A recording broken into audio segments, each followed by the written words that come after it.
Hello and a warm welcome back to Tungsten Tales here on the 27th of February 2025, just a day ahead of the UK Open, the day of day 4 of the Premier League Darts down in Exeter. But we're here today to talk about the UK Open, the FA Cup of Darts as it is known in the darting circles, and a competition that's produced some real surprise winners over the years. None more so than 2 years ago, the man defending the big prize this time around, Mr. Andrew Gilding, looking to stop his plummet outside the top 32 in the world. The reigning champion is the Belgian Dimitri van den Bergh. Missed out on his Premier League spot for 2025, but if he was to double up and claim his second UK Open crown, his third PDC major title, then he would possibly be a shoo-in for 2026. So let's have a look at the competition as a whole for those of you that aren't particularly familiar with the competition format. It's one of the biggest competitions in the PDC in terms of the numbers and the players that are involved in the tournament. The big seeds, the names that you're all used to seeing in the things like the Premier League, the World Match Play, and the sharp end of the World Championship, they enter a little later on in round 4. Round 1 is made up of particularly the new tour card holders, those that came through Q School, as well as some of the players from the likes of the Challenge Tour, the Development Tour, and the UK Open. UK Open amateur qualifiers as well, should I say. So there's many, how many UK Open qualifiers are there this time? So yeah, 16, and qualifiers through the amateur qualifiers this time around. There's been a slight change in the format to those qualifiers, but great to see players still getting involved in a slightly different way, and the only place we see amateur players per se on the PDC TV circuit at least. So they all go in the opening round. The second round takes in some of the lower ranked tour card holders, those being from 65 to 96. The third round will then include those from 33 to 64, and the top 32 players in the world will enter in round 4.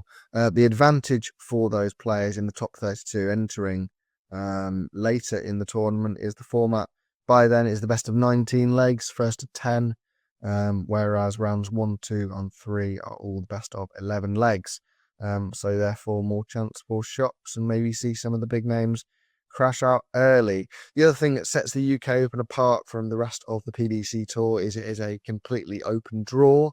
The draw will be redone essentially at the start of every round. Every player that makes it through wins in that select round. Let's say round 2 goes into the hat for round 3, and the names and the numbers are redrawn. Once again, this of course happens all the way up until the semi-final draw.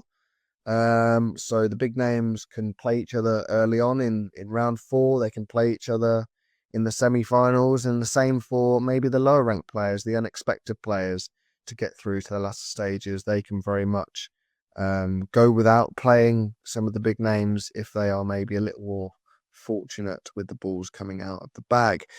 So I want to pick out a few of my names to watch, one from round 1, one from round 2, one from round 3, to have a little look at a little bit more in depth. And we'll start with the opening round. And the man that I want to pick out is Nico Springer, new tour card holder from Germany. Has previously produced some excellent stuff on the European Tour, on the World Championship stage recently against Scott Williams, and on the German Darts Premier League as well. He faces Kåre Dekker, the Norwegian, the first Norwegian tour card holder in the PDC system in the opening round.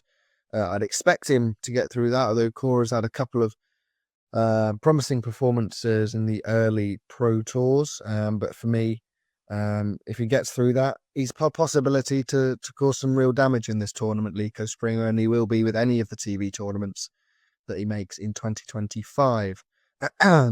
As far as the second round goes, I'm going to pick out Dom Taylor in this one, a player that missed the latter end of the 2024 season, missed the Players' Championship finals and the PDC World Championship despite qualifying for it for the first time due to that suspension that he received for a substance which he tested positive for at a PDC Players Championship event. Seems to be behind us now, behind Dom Taylor, and he's throwing as good a darts as he has been in his PDC tenure. The last Pro Tour, 110 average in his last 16 win.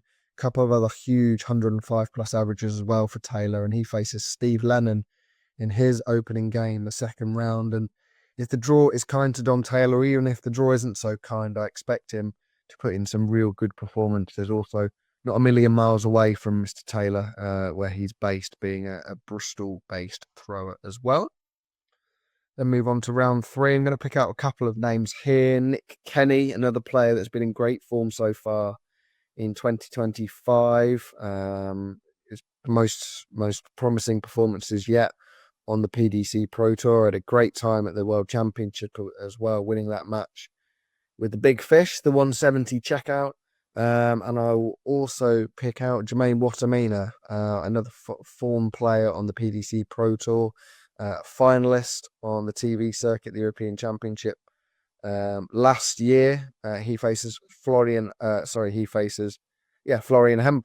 in his opening game. Maybe one of the players just outside that top 32 that might benefit from playing an opening round game, even though it is a tough game against Kim Huybrechts, a former Premier League player in his own right.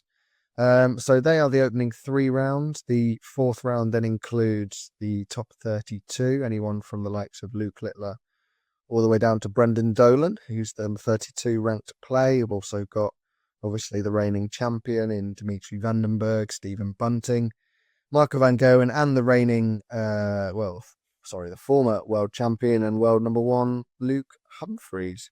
So the draw will unfold after every round. We've obviously got rounds 1, 2, and 3 already in the bag, but once round 3 is completed, on Friday afternoon, we'll move into the draw for Friday evening and round before the first chance to see all the big names from the top 32. One of my favourite tournaments on the calendar is the UK Open. Can't wait to cover it once again for Tungsten Tales. Really appreciate you all tuning in today, as always. Don't forget to leave in the comments below who you think is going to have a big run, maybe a surprise name from the field at the UK Open. Thank you very much for watching and tuning in on YouTube and TikTok Live as well. We really appreciate your support out there. Don't forget to leave a like and subscribe to the channel, and we'll see you all very, very soon.